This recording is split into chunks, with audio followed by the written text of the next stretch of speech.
Andy Sinton is alongside us here on BBC Radio Shropshire. Andy, well, a late equaliser leaves everybody feeling deflated. What's your reaction after that? A bit like what you've said. Feel a bit deflated. Feel like we've lost the game. Never really got started first half, but went in 1-0 up.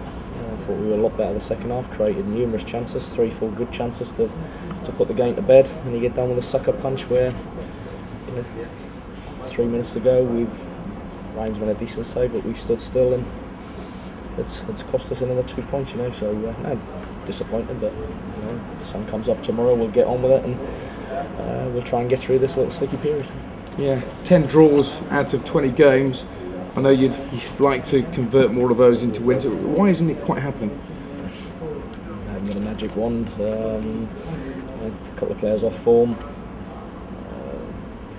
I was saying to you long ago was Gateshead, I think, which was the 29th of September, when the injuries kicked in. We were just about getting by. I think it's come home to haunt us a little bit. We're still chasing people's fitnesses.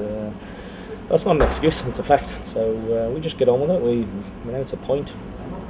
I'm as disappointed as anyone. But we dust ourselves down and we, as I say, we try and get through this sort of sticky period.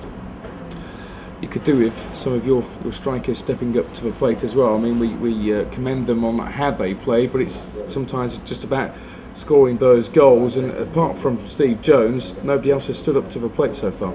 Yeah, couldn't agree more. We'll have missed Steve with his creativity and his guile. He gives us something different. But at least tonight, we created. I'd be a bit more worried if we hadn't created. We've created 3, 4, 5 good chances. On a normal day, you'd back your strikers on midfield players to put them in. They haven't done that tonight, not on purpose. We do enough finishing and enough forward play in training.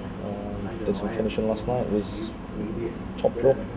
Maybe they left it behind last night. So, as I say, ain't got a magic wand. We'll just keep working as hard as we can. And we try and come through this. We're still in a reasonably good position, certainly a better position, I think, than what we did last year. The league's tighter. There's a lot of teams, take points off each other. I think it's a better league this year in terms of maybe only got to look how tight the league is from 7th or 8th right down to the bottom 3. It was a bit different last year.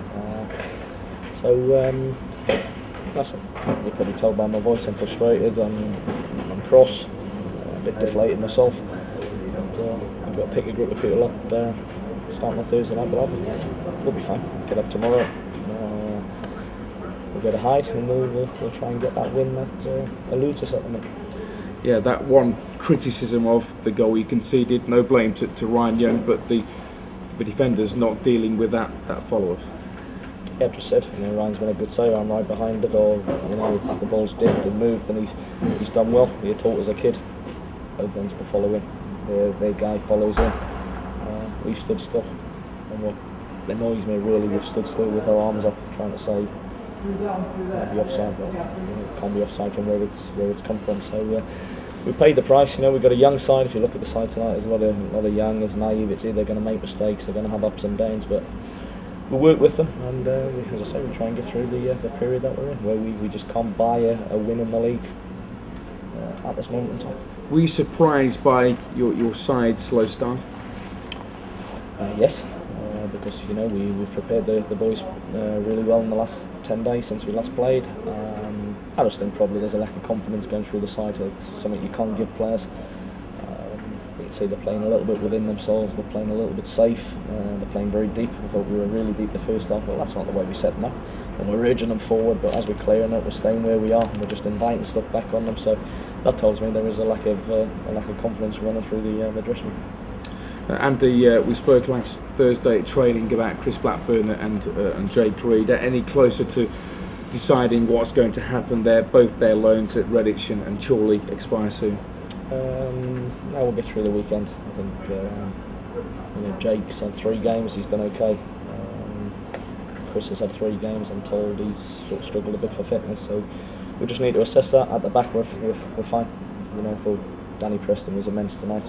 Jordan Rose had another decent game, but Michael Wild, who's a good player, champion at the bit, is fit, could go. So, as I say, I wouldn't have thought that's my problem. Has been our problem at stages this season, and that's what's happened this year. When we've had to rely on our back people to give us points, and the other games we've had to rely on our front team. The last sort of 7-8 weeks we just haven't put it together as a team.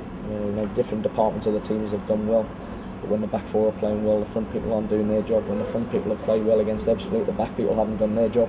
So it's that's why we're stuttering a bit at the minute, but you know, it's a point towards a total that we'll try to get to towards the end of the season, and it'll turn.